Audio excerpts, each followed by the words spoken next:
You ask Tiger to solve. This deals with linear equations with one unknown. The final result is x equals -16. Let's solve it step by step. Group all constants on the right side of the equation.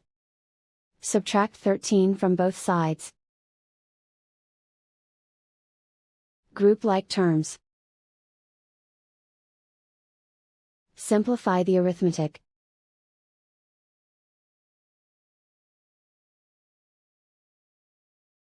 Isolate the x.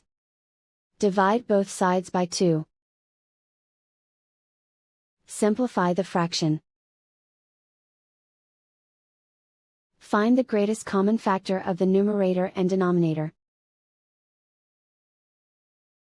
Factor out and cancel the greatest common factor.